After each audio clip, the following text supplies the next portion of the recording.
আমার সংখ্যালঘু মুসলমান ভাইদেরকে যারা হত্যা করা হয়, কিন্তু বাংলাদেশে হিন্দু সম্প্রদায় যারা আছে, সংখ্যালঘু যারা আছে, তারা বলতে গেলে মায়ের করে বসবাস করছে।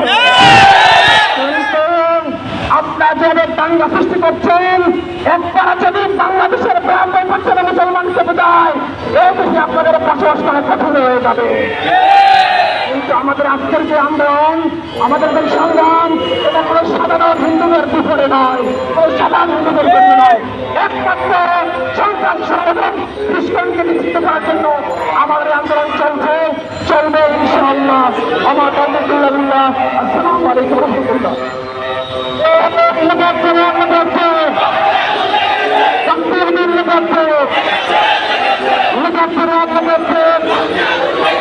আমার ঘর রাখত, ভাবে সত্য, আমার ঘর রাখত সঙ্গে জনতা এ কথায় সংযুক্ত বক্তব্য রাখবেন।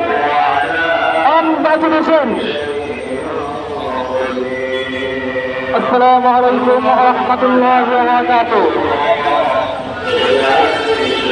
চট্টগ্রাম আদালত চত্বরে বাংলাদেশের রাষ্ট্রীয় আইনজীবী সাইফুল ইসলাম আলী হত্যার প্রতিবাদে আজকের এই বিক্ষোভ সমাবেশে উপস্থিত সবাইকে আন্তরিক ধন্যবাদ জানিয়ে শুরু করছি। উপস্থিতি 5ই আগস্টের পর থেকে বাংলাদেশ থেকে পালিয়ে যাওয়া স্বৈরাচার ভারতের দেশে এই দেশকে অস্থিতিশীল করার জন্য একের পর এক চেষ্টা করে যাচ্ছে।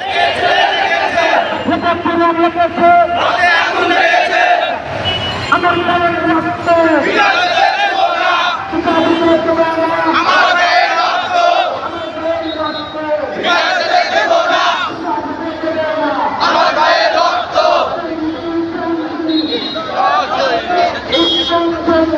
Oh,